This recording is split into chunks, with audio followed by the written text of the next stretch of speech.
Bayangin, ada seorang cewek muda dari Pontianak yang awalnya dikira merantau kerja ke Malaysia. Akan tetapi, ternyata malah hilang misterius. Dan 5 bulan kemudian, rahasia besar terungkap. Pelakunya bukan orang asing, tapi tunangannya sendiri yang ternyata seorang anggota TNI. Namanya Sri Mulyani, yang biasa dipanggil Sri. Umurnya baru 23 tahun. Awalnya, dia ini pacaran sama Prada Yuandi, yang dimana Prada Yuandi ini merupakan prajurit TNI di Pontianak. Dan hubungan mereka ini serius sampai mereka sudah bertunangan. Tapi setelah Yuandi dipindah tugaskan ke perbatasan Aruk, Sambas, dia malah selingkuh sama perempuan lain yang bernama Yanti. Dan Sri akhirnya tahu.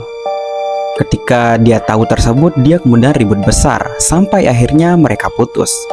Tapi tak lama kemudian, Sri sadar kalau dirinya ini hamil. Dia pun nuntut Yuandi untuk tanggung jawab. Tapi si Yuandi ini nolak, bahkan nuduh itu anak orang lain. Dan tepat pada tanggal 23 Desember 2022, Sri nekat pergi ke Aruk sendirian buat nemuin Yuandi. Dan malam itu mereka ribut hebat.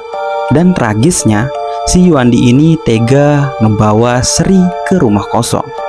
Kemudian ngecekik hingga tewas dan lalu menguburnya di hutan. Dan biar nggak ketahuan, si Yuandi ini pura-pura jadi Sri. Dia pakai SIM card Malaysia, bilang ke keluarga kalau Sri ini kerja di sana. Dan selama berbulan-bulan, keluarganya ini dibohongi. Sampai akhirnya, pada bulan Mei 2023, warga nemuin tulang belulang di Bukit Tempayan, yang dimana di sana terdapat juga barang-barang di TKP yang cocok. Itu memang Sri Mulyani.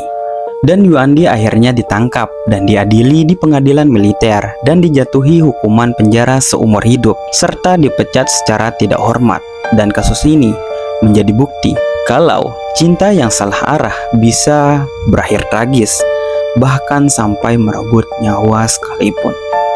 Kalau menurut kalian, kasus ini harusnya bisa dicegah dari awal atau enggak? Tulis pendapat kalian di kolom komentar. Okay, maybe that's all from me. See you next time and bye-bye.